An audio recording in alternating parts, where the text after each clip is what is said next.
كيني حقوريسي وان آلابا كو اغنو برشادة الصومالية اكلا دوان هذا برنامج كمان تاني حيا وسياسة الصوماليلان ومشرحي كشرحنا حزبية معارض كأكلمية عبد الرحمن عبد الله سيلعي ودوان كو بغشو كيمي مقالة لندن عبد الرحمن سيلعي وحويا لن بدن كسو شقينيي حزبية كلمية دحديثا isagoo in badan ku jiray golaha deegaanka ee magaalada Boorame ahna xisbiga dadkii ugu dhaqdhaqaaqa badnaa ee ka aas-aasan magaalada Boorame London iyo gaar ahaan ariga Ingiriiska ayaa waxaan weydiinay sababta uu safarkiisu yahay wad maasantahay bismillaahir rahmaanir rahiim kulli safarkaygu maadaama aan ahay musharraxii madaxweyne kulmiye qasdi ugu weyn oo ahaa in shir halka lagu qabanayo afraadka bisha oo fundraise lagu sameeyo xisbiga inaan ka qayb galo waaxid ujeedada koowaad ujeedada labaadna kulay in asxaabtaydii ama dadkii qaraabadeeda ee halka degan UK inaan iyagana soo gaadho oo dad kala dheerahayn anigu xog waramo xaaladaha la soo marnay iyo in maanta iyaguna ay dhankooda iga taageeraan maartay halgankan muddo dheer ku soo jiray maanta rabeyna ku hanto inaan dalka taladiisa ka qayb galo doorashadii ballaarneed ee ka dhacday magaalada Burco ee gobolka Togdheer ayaa lagu doortay mudane Saylici doorashadaas oo khilaaf ballaaran oo ka dhaxdhacay xisbiga dhexdiisa halka uu kugula sharaxnaa kaalinta labaad Cabdiraxmaan oo ah mujaahid laga yaqaano siyaasadda Soomaaliland ahna nin u soo halgamay kuna soo jiray SNMT musharaxaas oo ka khibrad badnaa كان خبرت بدنا محاسبة أتكيه الشيء مشرحاس إن هرتا بالكواد قدر كيبا صعدا يعني قدر يبا يا دعينا نكو جوليستو وقرال حق الله كتب الدبهيد مد لبعض هرتا كما قوم بدني كما ويرين بدني مجاهدك وحكي لي سولن كرا وان شقه بدنا ما خارنت حسبك شقه بدل حسبك oo qabtay oo waxyaabo badan xisbiga u baahan qabtay oo baan saranka waa ka shaqo badan mahayne teenina ka weerari badnaabaha nina ka aqoon badan ma dhawaan bakilmiye wuxuu u gaalaabaxayay daafaha caalamka ha noqoto North America iyo arigan Ingiriiskaba maxaa sababay ee maanta kulmiye safarkan ballaaran ee ku kala baxayo cilfiyada adduunka tawgu weyn waxa weeyaan runtii maanta Soomaaliland runtii marka xaqiiq loo noqdo maamulka jira doorashada hore sida maartay aan oran karno anagu siiro fara guudkooda ama sidii ay ku soo bixin looga waxaan qabnaa in yaani dalkii maanta meel halis marnayo dalku inuu maartay badbaado u baahan yahay marka maadaama anagu aan nahay xisbiga shicibka waxaan u soconaa wareegga inta lagu sameeyna oo leenahay dadka taageerada kulmiye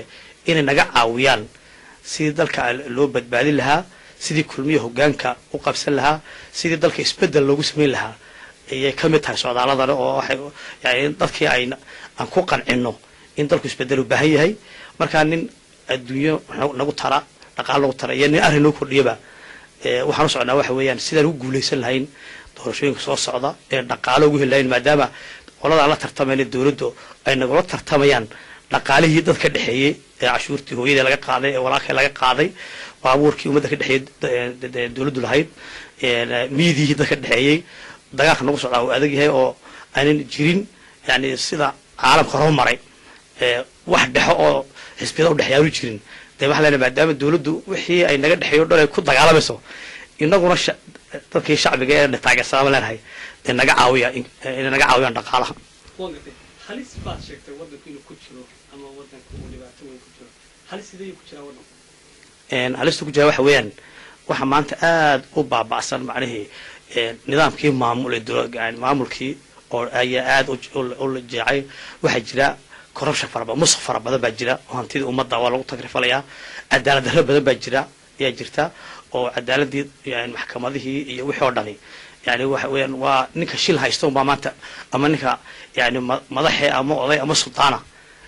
وبعد دالة دين تبضل له نكى جرع سنة أما نكى بعت شعب كها وحلو قط من يا عدالة بدو جرتا مركا لبتوين كان كذا قلنا حوين in dalka lagu haykalka lagu soo cesho maamul wanaagii in xisaabaad la helo dhaba oo transparency iyo accountability ama xisaabtan dhab ah iyo wax qaris la'aan sidii caalamku wax ku wanaagsananayeen in lagu soo cesho marka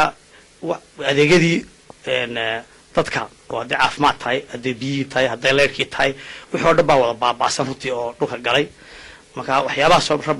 ayaan rabnaa in wax ka qabano dib soo celino saylici haddii aalaabaad ka guulaysataan doorashada soo socota ee madaxtinimada maxaad wadan ka bedelaysa waxyaabahan ka bedelna waxaa kamid a horta haykalka yani nidaamkii maamulkii oo dhan oo aad u dabacsan oo shaqadaad ogtahay waddanka lama shaqeeyo wasaarado iyo meel kastoo ninkaaga isdeg u arkay maamulkii horta aynu adkayno